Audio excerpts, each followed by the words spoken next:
Le sport en Ille-et-Vilaine, c'est sur Radio Laser. On le répète beaucoup, la sédentarité est un des sujets de préoccupation majeurs des organismes de santé un petit peu partout dans le monde. L'Agence nationale de sécurité sanitaire alerte d'ailleurs sur le fait que 95% de la population adulte française serait exposée à un risque de détérioration de la santé par un manque d'activité physique. Et en réponse, la CPTS Ille-et-Flume, la communauté professionnelle territoire de santé, vous propose une soirée ce 9 avril prochain à 20h à la Chapelle-Fougeray. Son thème, vivre mieux en bougeant plus. Comment faire ? Eh bien, on vous dit tout avec mes deux invités. Asia Marion, chargée de communication de l'association, et puis Amélie Capel, coordinatrice de cette même association. Bonjour à vous deux. Bonjour. Bonjour, enchantée. Alors, Asia, on sait qu'on ne bouge pas assez, hein, le sujet prend de plus en plus d'ampleur, mais pourquoi on en est là à l'heure actuelle ? Il y a de multiples facteurs qui font qu'on en est là actuellement. On a tous des emplois qui sont plutôt sédentaires pour certains. Le côté activité physique qui n'est pas forcément présent dans notre quotidien à tous, sur le côté sport, associations sportives, etc. L'idée, c'est vraiment de redécouvrir le plaisir de bouger sans forcément que ça passe par la contrainte ou l'objectif de performance.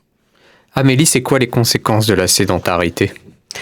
Les conséquences de la sédentarité, donc je ne vais pas prendre la place du coup de Dr Lechac. Non, parce que la conversation, justement, cette discussion, elle sera donnée le soir, mais dans les grandes lignes. Dans les grandes lignes, du coup, il peut y avoir des conséquences pour les maladies cardiovasculaires. On peut avoir des conséquences, effectivement, sur la santé physique, sur la santé mentale des personnes. L'idée, c'est vraiment de pouvoir permettre aux personnes d'avoir toutes les clés pour avoir une meilleure santé et donc d'être plus dans cette démarche que se remettre en mouvement au quotidien, ça a un avantage pour leur santé au quotidien. Et tout le monde a une vision un petit peu différente de ce que c'est de se remettre en mouvement. Alors est-ce que par exemple, quand je rentre chez moi, faire une petite marche ou 10 minutes d'exercice, ça suffit à corriger le tir si j'étais assis toute la journée ? Alors oui, effectivement, c'est un bon début. On a des recommandations au niveau de la Haute Autorité de Santé qui sont de 30 minutes d'activité physique de modérée à intense 5 fois par jour pour les adultes, 5 fois par semaine, pardon. Et donc, ils vont être jusqu'à 60 minutes pour l'enfant, mais effectivement, d'être sur une activité quotidienne d'activité physique, ça peut être effectivement une plus-value pour, du coup, être en meilleure forme. Et ainsi, j'imagine qu'il y a plein de petites techniques. Quand on est assis toute la journée au boulot, on peut se lever de temps en temps. Ce genre de choses, ça compte ? Exactement, ça compte, c'est très important. L'idée, c'est de briser ce cycle de sédentarité le plus possible. Prendre le téléphone et puis réaliser son appel en marchant, réaliser sa pause de midi en marchant également. C'est important. Une dizaine de squats avec ses collègues pour se challenger, pourquoi pas. C'est vraiment important de briser ce cycle-là. Donc Amélie, on va pouvoir rencontrer des professionnels de santé qui vont aller un petit peu plus loin dans cette discussion le 9 avril. Oui, tout à fait. Donc le 9 avril à 20h, vous aurez une conférence de Dr Sophie Lechac, qui est médecin spécialiste du sport et qui est assez reconnue sur le territoire d'Ille-et-Vilaine parce qu'elle a porté le plan régional sport, santé, bien-être en Bretagne. Donc l'idée, c'est de pouvoir donner des petits conseils et de pouvoir informer sur l'importance d'une activité physique au quotidien. Et on aura aussi la présence de la maison sport santé du CHU de Rennes qui sera représentée, donc la coordinatrice qui viendra présenter les missions de la structure pour informer le grand public à ce sujet. Bon, et puisqu'on est ensemble, Asia, on va avoir l'occasion de parler du CPTS Ille-et-Flume.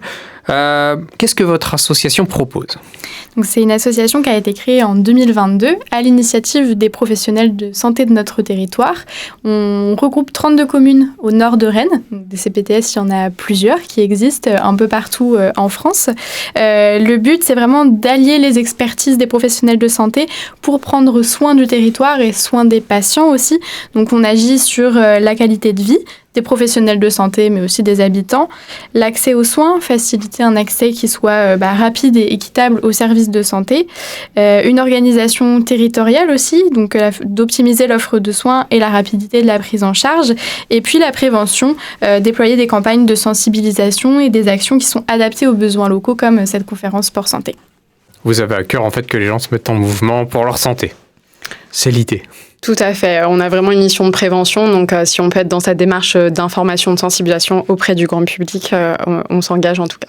Peut-être apporter une précision qui est importante. Donc, c'est à la Chapelle des Fougerets, dans le pôle socio-culturel. Et donc, cette conférence, elle est gratuite. Donc, ne pas hésiter à venir pour s'informer avec la présence de professionnels de santé. Pas besoin d'inscription. Pas besoin d'inscription. Ah bah, parfait. Donc, vous l'avez entendu, rendez-vous à la Chapelle des Fougerets. Donc, vous avez dit à la salle ?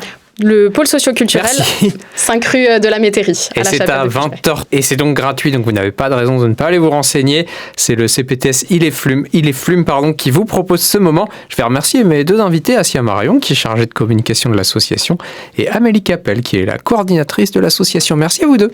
Merci.